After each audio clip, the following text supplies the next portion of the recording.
stop fighting and start facting. What are the facts, right?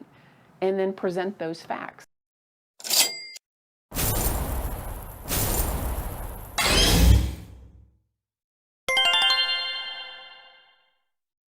Welcome investors, and thanks for joining us on your Investment Advisor channel, where we decipher the markets, because you can't control when a storm hits, but you can control how you navigate out of the storm. Today our segment is Small Businesses of America.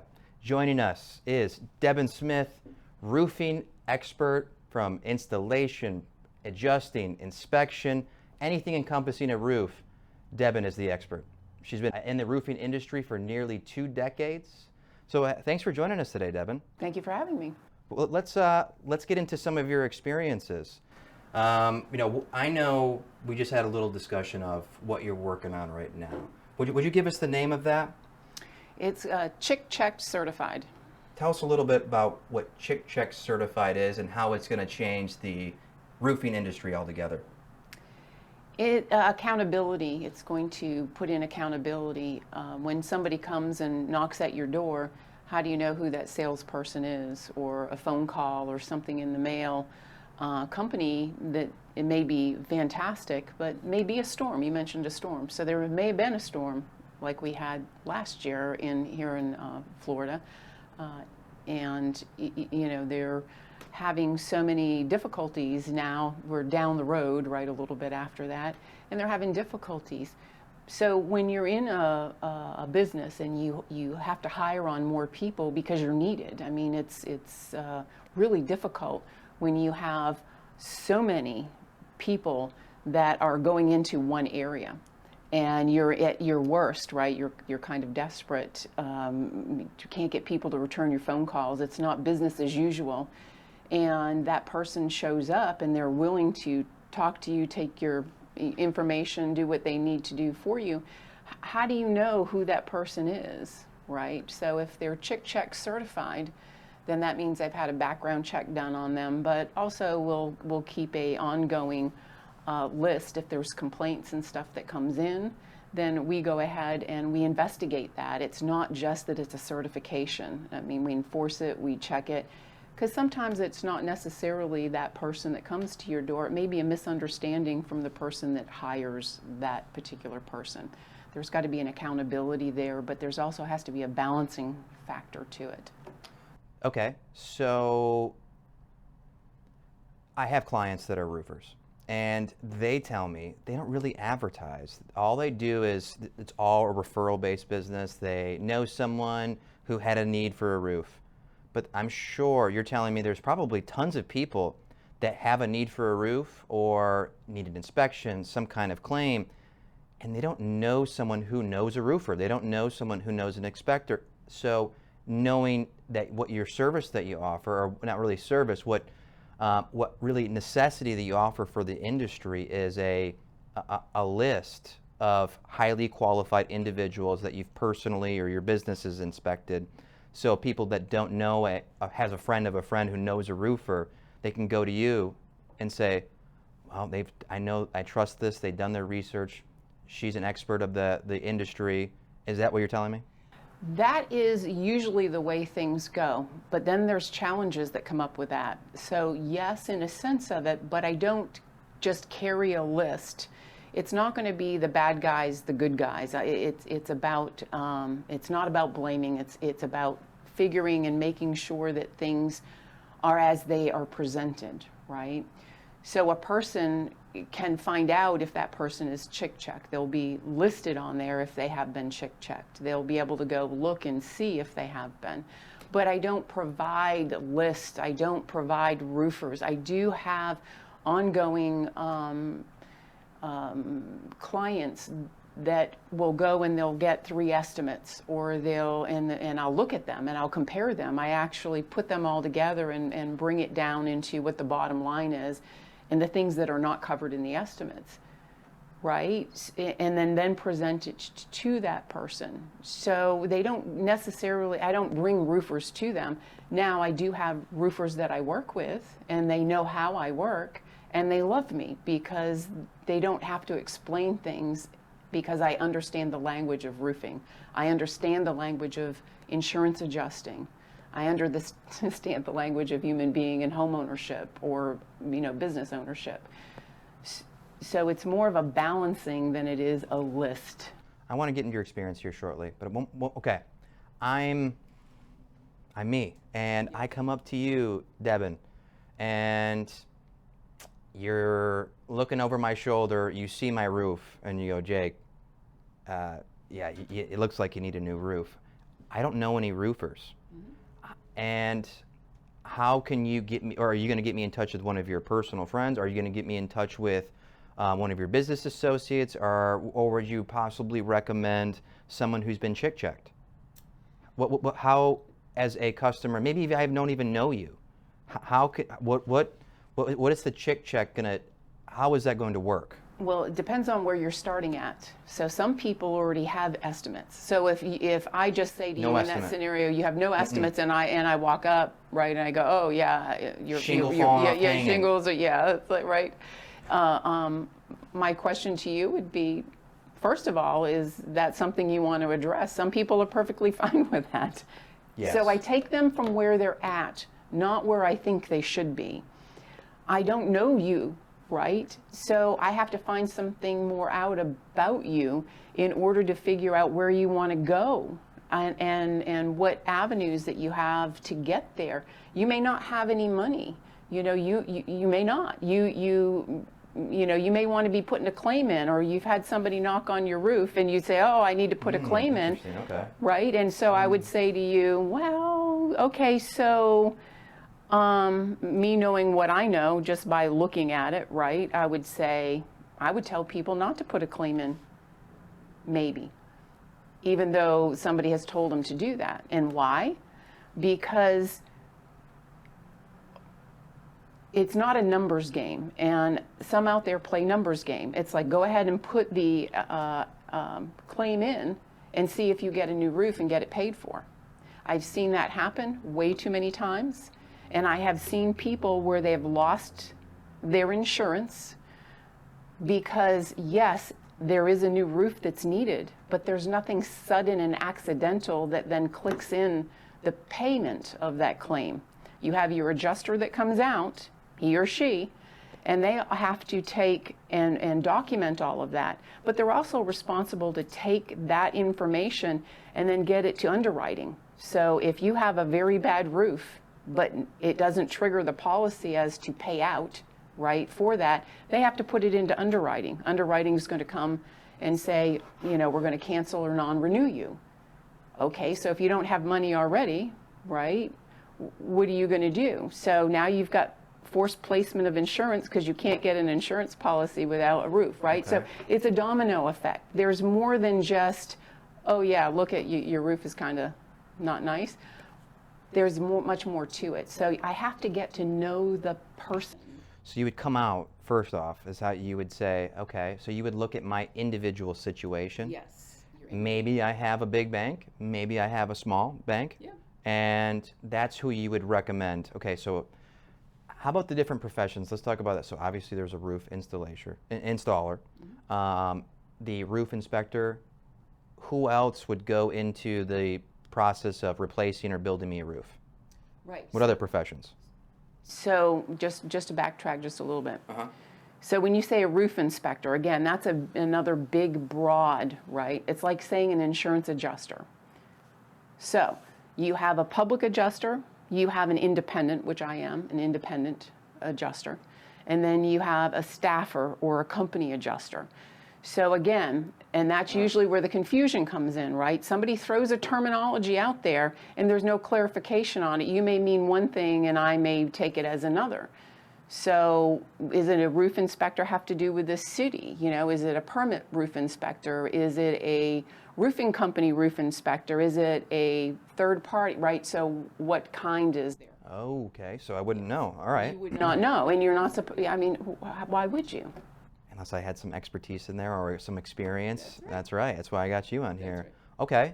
So I would call you out and you would take a look at my individual situation as far as expense goes and what kind of budget that I have. And then based on my situation, let's say it's for an investment property, that would be a different group of professionals. If I had just a residential property, that could be also a different group of individuals. What do you mean by a group of different individuals that I would professions? I guess not individuals, professions. Like you just said, there's different types. There's a public, private. Right. What else? I mean, there's as far as inspectors go. Right. What other kind of inspectors are there? I know there's commercial ones. I know there's residential ones. So usually when people say an inspector, so let's start there. An inspector usually is for a purpose of pre or during or post, right? Mm-hmm. So do you have an inspector inspecting it as the roof is going on, right? That's a quality control inspector. Do you have a person that's coming out and looking at it to see what the problem is? Maybe you have a leak, right? Maybe you want a post inspector, which most people think, okay, I pulled a permit, that's going to be county, city, whoever's giving the permit, and that roof is 100% okay because it passed the permit process. Okay. I can tell you I've seen many roofs that have a lot of problems that passed a permit process. So again, inspection, terminology, right? If you're looking at it as a totality, right, and breaking down the parts, it is taking a person or company, as you mentioned, an investor. So investor looks at things a lot differently normally than a homeowner or a person that owns a property for like a business owner and they're in it, right? And their thinking is different. So when I meet with an investor, I work with their thinking process because theirs usually is they're buying and then selling it normally, mm-hmm. or are they buying and holding it?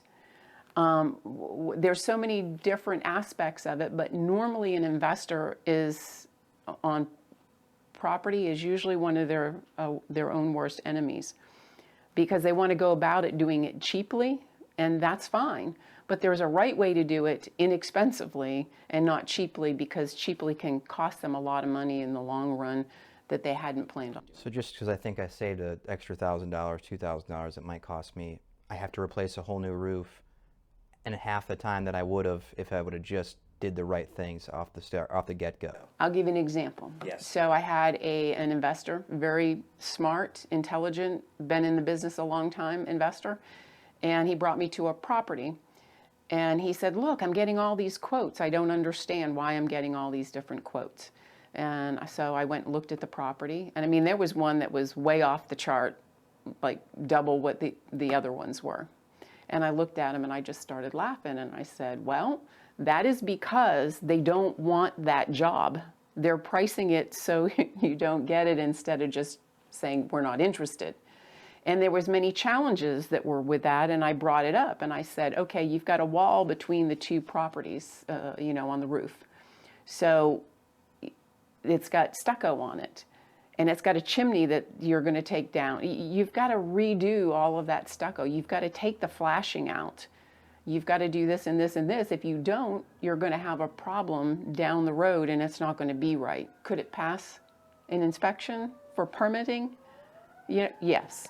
Would you be able to sell it? Yes, but you're going to have problems. Somebody's going to have problems. So if I'm looking for a long-term hold as an investor, I don't want those long-term problems. That could cause some serious issues. Well, not only that, but what happens if somebody comes back later down the road and sues you? That's expensive. So what happened to that person? The property. Yeah, the property. Yeah. What happened? They listened to me. We did it correctly. It didn't cost him what he thought it was going to cost him, and the property sold, and it looked fabulous. So that one worked out? Oh, yeah. Okay.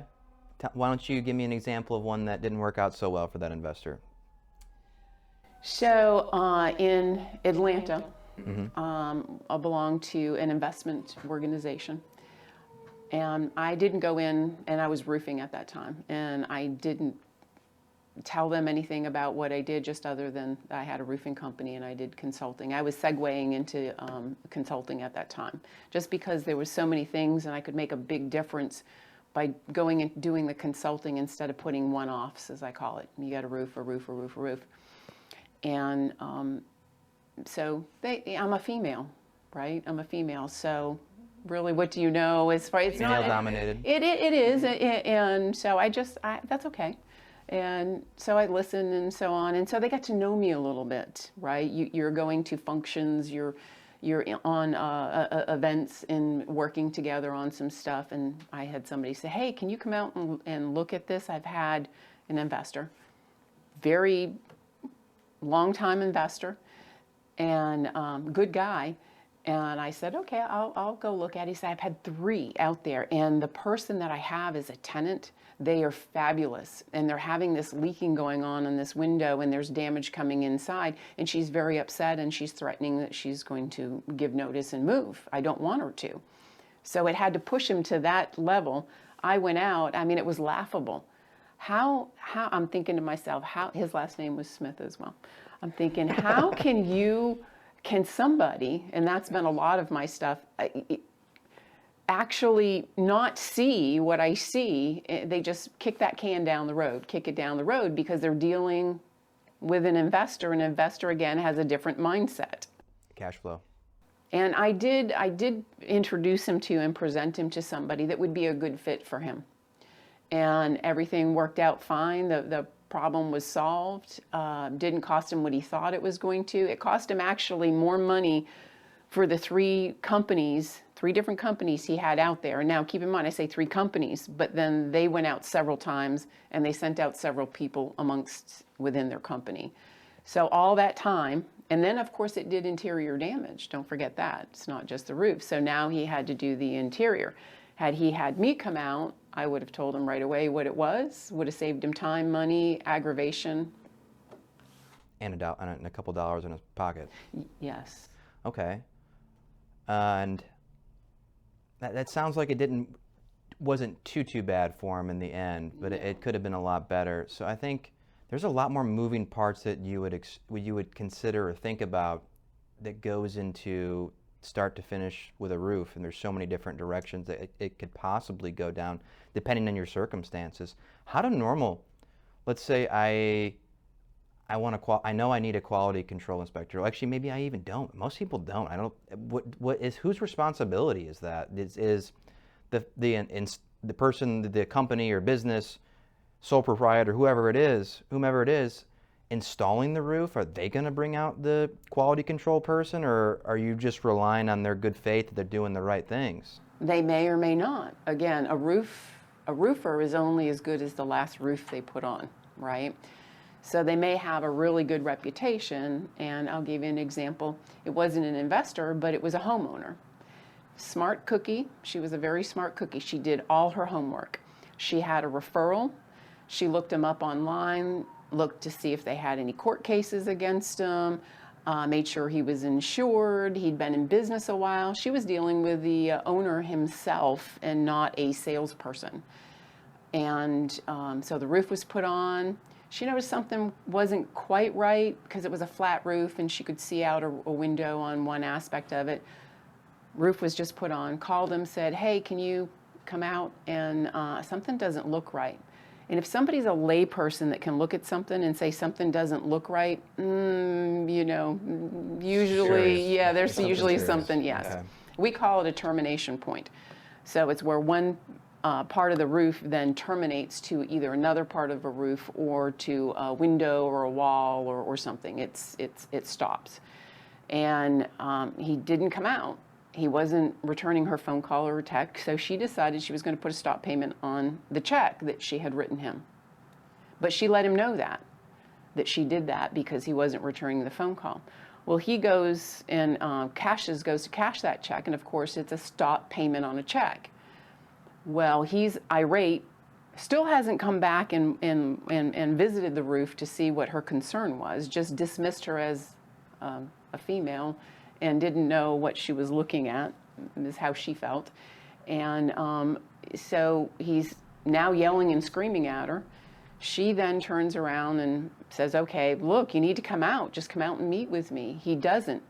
Next thing she hears from him is that he has gone down to the courthouse and put a warrant out for her arrest for insufficient funds.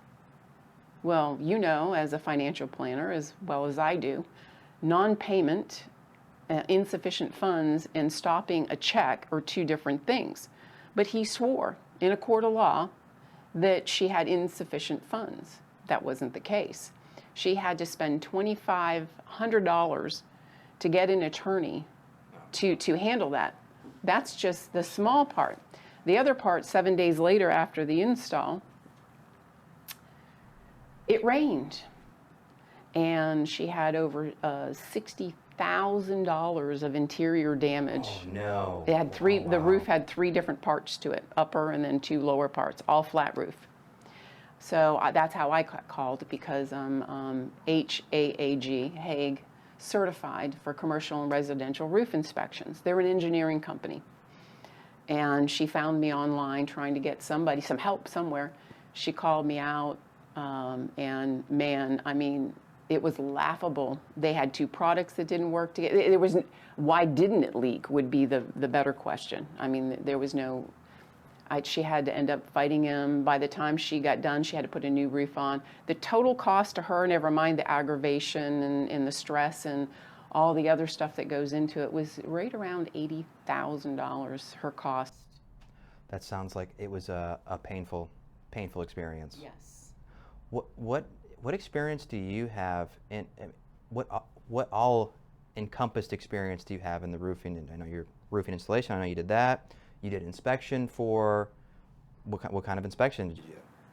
So commercial and residential roof inspection. Okay. What else did you do? I know you were an adjuster. Private investigator too. Okay. So I take private investigations, insurance industry, adjusting my experience there, and roofing.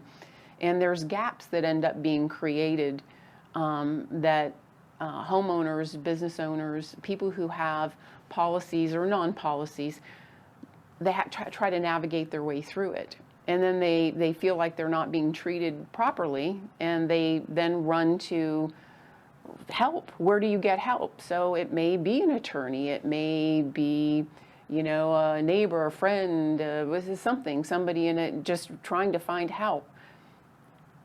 And the question that you had asked earlier was, who's responsible?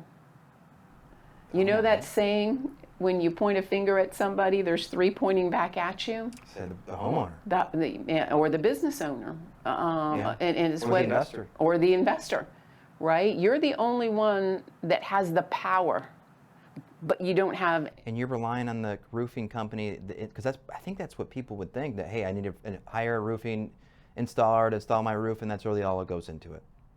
And they are missing a huge potential red flags all over the place by just hiring one roofer, expecting them to do the quality control, because that person, that business is in business, and that they may be looking out for themselves. Well, and it's funny that you should say that, because some people are so good and believe what they're saying. Part of it is I've called roofing contractors for homeowners after I've looked at it, because mine may be, it's not a bad company, right? It's not a bad owner of the roofing company. Sure. It may be that they hired somebody because it was a big storm and they didn't have the quality control at that time. So it benefited the doubt. I would want that. And they're right? human. Yeah. People make mistakes. It's in our nature. You miss something. Yeah. Why yell and scream? Why not? I mean, if somebody brings something to my attention, that would be nice, and let me rectify it if I can. So, I mean, I many times have called people that own the roofing company up and say, look, this is who I am. Here's what my certification is. I met with your past customer, so-and-so, at such and such an address, and here is what I found. I'd be more than happy to send you pictures and or meet you at the property to go over, because I'm not quite sure if you know who installed this or what was going on at that time, but they're having problems, they're having leaks or whatever. And I don't know your company from Adam, but I would hope that you would want to come out and look at it and rectify it if you can.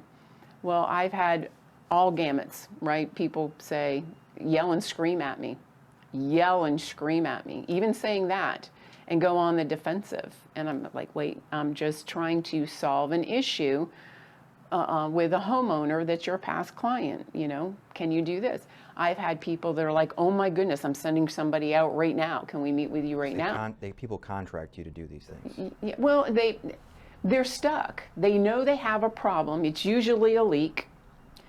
And they say, what do we do? We've had other people come out, or we can't get a hold of this person or that person. What do we do now? Mm-hmm. And I never advertised. Never, never, never. It was always word of mouth, because the roofer chick solved this problem or got that done or this handled, and there was no fighting. It was just, this is one of my sayings, and I truly, truly believe in it. Stop fighting and start facting. What are the facts, right? And then present those facts. But I have stood in front of people, let's say a roofing contractor, and I say, yes, it's this, this, and this, and here's what the problem is. I'll just use an underlayment, right? Well, you have to have now a peel and stick in certain areas, and it's better, it doesn't have the leaks and such, and the person say, well, no, we didn't do that, and we don't have to. Well, no, you don't have to per se, but it's better for you to do that in this case, and they're having problems now, it's leaking. So obviously it's where those two pieces of wood meet, and there is no, you didn't put a peel and stick in there. You didn't even offer it to the homeowner. That's the other thing, or the business owner. What is it that they're offering you? What are the choices that you get? They're not just trying to upsell you. A roofing contractor is not trying to upsell you. They're trying to get a job, right? They're trying to get it. They go out and they give 3 bids. So 2 of the 3 people are going to lose, right? If they just go with those 3 people. But I've stood in front of contractors and and they say, I've done it this way for 20 years. And then I do the math and I say, well, then you've been doing at least wrong 15 of those 20 years. I don't know what to tell you. It's the facts. It's leaking, right? Here's the problem. Here's the solution. Now, what are you going to do about it? And it may be nothing. And then the homeowner or the business owner has to go someplace else. Or I've had situations that has nothing to do with the roofer. It has to do with the siding. It has to do with the windows, and they're pummeling the roofing contractor because he can't do anything about it. He can't. It has nothing, they can't. So as an inexperienced individual, sometimes that's outside of a lot of people's lanes. They're homeowners, and there just might be a problem that they're fishing for, or they're looking for a fish, and there's no fish in that pond. It's just they're hungry and they want to fish. Yes, they want to fish. I've had ones where I've gone out and the homeowner is like pulling their hair out, or a business owner. I've had business owners on stuff. They're not getting anywhere because they're going the wrong way. And the wrong place. Well, they don't know because again, you mentioned lanes. So you've got the roofing contractor that usually is in their lane. You got a siding person that's usually in their lane. You've got a window person that's in their lane. Right? It's like going to a doctor, right? And being piecemealed out. Well, you know yourself, but maybe you don't know all the technical stuff in order to figure out what the problem is, but you're getting sent here, here, and here. Okay, so the foot doctor says, no, it's your spine, and the spine doctor says, no, it's not this, it's whatever, and you're just going round and round, right, that mountain again. And I've had that. I go out and I look at all of the aspects of it. It's not just the roof. So there's no one, you need someone to take it from a really high point of view and see all the different potential moving parts and guide people in the right direction so they can get their problem solved or be as efficient with their problem as possible. Yes, and I get very blunt. I'm nice, but I'm blunt. I've even had to tell a person that was referred over, it didn't even become my client. I had another client, was this a subdivision, and this person was in that subdivision. And I said to her, do you want to be right or do you want to get this claim paid? And she kind of stopped and looked at me because she was in the terminology. And she was listening to what the adjuster said. And the adjuster was telling her there was no opening, so they couldn't pay for the floor. And I said, what you're verbiaging to me has to do with content. Content is anything when you take a home and you shake it upside down, anything that falls out's content. That's not dwelling. So something was not, so to me that said there was a miscommunication somewhere, whether it was the homeowner on the understanding of it or it was the adjuster, right? She was going to take legal action because she couldn't get her roof paid for.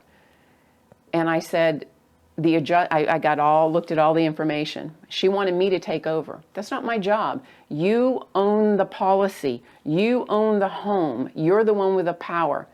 Don't do an assignment of benefit. You be very careful with an assignment of benefits to somebody else for anything, because now they have the same rights that you would have.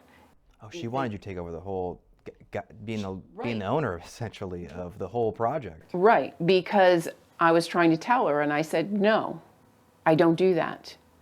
I'm going to tell you what information you're missing. I'm going to tell you the facts, and I'm going to tell you the best way that I would present it. She did, and the adjuster was wrong, and nobody had gotten the actual cause, which was sudden and accidental. It was not maintenance. Of course, maintenance does not trigger a policy, and that's what they were saying it was. And it was sudden and accidental and had to do with water filling up in the gutter and back dumping down in. And the insurance adjuster was blaming the windows and saying the windows leaked it and it was a maintenance issue. It was not. Nobody ever addressed the gutters. Too long of a gutter, big storm, where's it going to go, right? You pour water into this cup, it can only hold so much. Where's it going to go? I don't know. Is it tipped this way? Is it tipped this way, right? That's where the water is going to pour out. All over the exact right, or is it going to go all directions? Yes. I told her what it was. I told her my opinion. I gave her the facts. I told her what I would say, what I would do, who I would contact, and she did. And she wasn't entitled to a roof. This had nothing to do with the roof. But she had a product that was on the roof that was now not being made anymore. It was discontinued. The manufacturer didn't make it anymore. It was a bad product. And because of the information I gave her, she ended up getting a whole new roof out of it.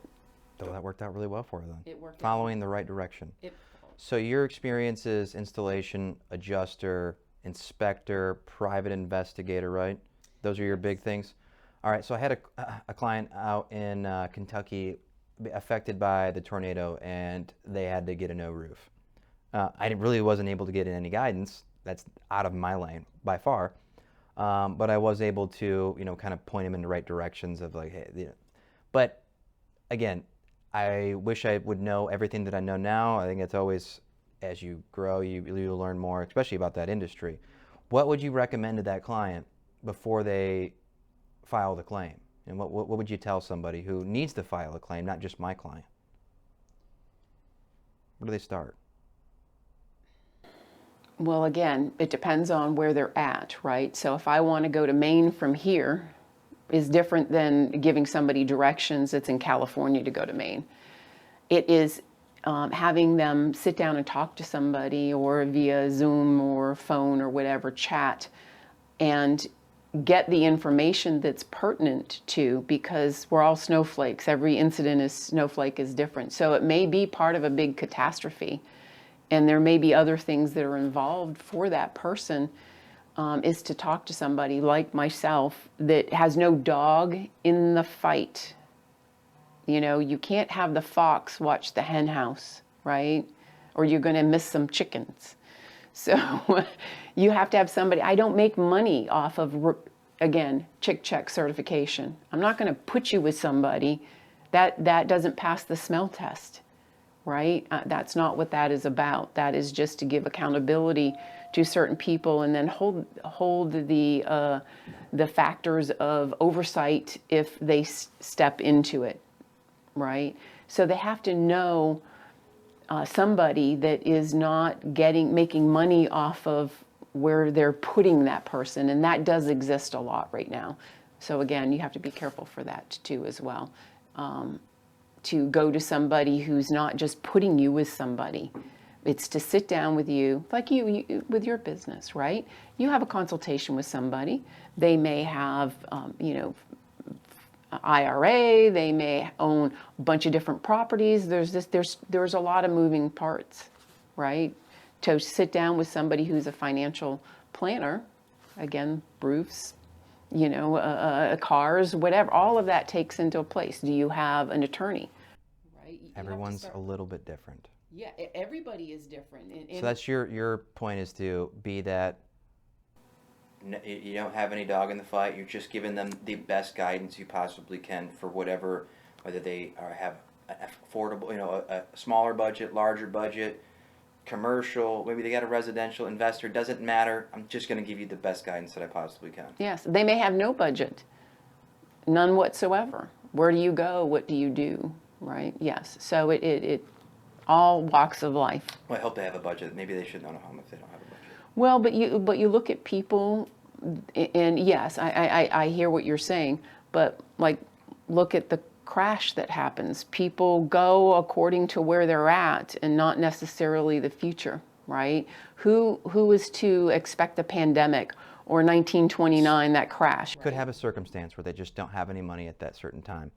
Especially, last year, 2022 it was a tough market for stock market, bond market. Halfway through the year in June, the real estate market started coming down. So yeah, people went through a tough time, and inflation was nearly at 8%. Haven't seen inflation that high since the 80s. And things became unaffordable. So I get what you're saying there. So Debbin, how can our viewers get in touch with you? And whether they got a claim, whether they need a new roof, whether they're in construction and they're building up one of their investing properties, or they're building up their own primary residence and getting to the point where they need the roof. Where can people get in touch with you? I will go ahead and give you that information. I've set up where people can go on and request an appointment. Again, I'm not for everybody, right? I'm not for everybody. I'm not the do-all, be-all for everybody. And so there's one of me and a lot of people, but I want to be accessible. I think everybody needs balance in their life. And so I'll give you, where you can put in your show notes, a way to contact me. And they just go on and request an appointment. It can be 15 minutes, an hour, depends again on what they need, right? And then they just put a little description of what they're looking for. And then I'll be able to help them from there. And we can have a phone conversation, a Zoom, again, what works for them. Is it in person? Are they near me? Are they in California and they just want to talk to somebody? What are their needs? So I'm trying to meet their needs so I can help as many people as possible. Beautiful. Well, we'll make sure we get your contact information either in this video or below so someone can reach out to you if they need your services. Anyways, Debbin Smith, thank you very much for joining us. Debbin Smith, the roofing expert, and join us next time. I'm Jake Ackerman with Ackerman Financial. Expertise you deserve, experience you can count on.